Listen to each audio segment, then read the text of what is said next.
couple suggestions for you to get the most out of this course. First off, practice in short bursts. So don't try to consume this whole course in one day. Don't sit down and do it for multiple hours. I suggest, practicing in hour bursts. And what you can use is this site I use. It's eggtimer.com, and basically you can set timers, and it'll alert you when the timer's up. That way you have a time against you, so you try to learn as much in a small amount of window as possible. And then, take a break for the day. Don't get burnt out. Stay excited about it. And I also suggest making a schedule that you'll stick to. So if you can lay aside 1 hour a day for a week, you'll have your first site out in a week.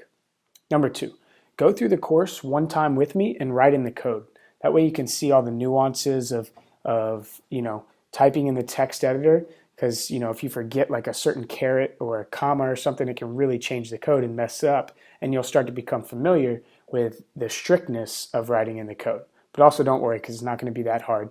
I just want you to get muscle memory and feel for what it is in actually writing in your own code and seeing that you can reproduce the same results that I have.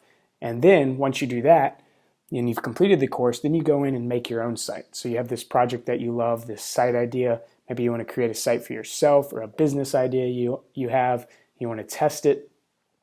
So you go at it, you try to create it, and then use the videos and course materials to refer back to as references. And that's when the actual learning takes place. In the process of creating your own stuff, you start to create that muscle memory. You start to get in there and get your hands dirty, and you really learn by remembering and experiencing your own battles. Number 4, quantity over quality. So there's this story from the book, The First 20 Hours. And they were in this pottery class, and they split the pottery class into 2 groups. Group 1 was graded on how many pieces of pottery they could create over the course of the semester. Group 2 was graded on only 1 piece of pottery. Their grade, they had to pick their best piece of pottery, and that's what their grade was given. So they brought these 2 groups back together at the end of the semester, and you saw everybody's pottery on display. Well, the interesting realization was that all the people in the quantity group, their final pieces of pottery were so much better than the people that were graded on quality. And the lesson in this is that the learning comes in the process. So don't focus on, worrying about messing up or anything. Just go at it, make mistakes.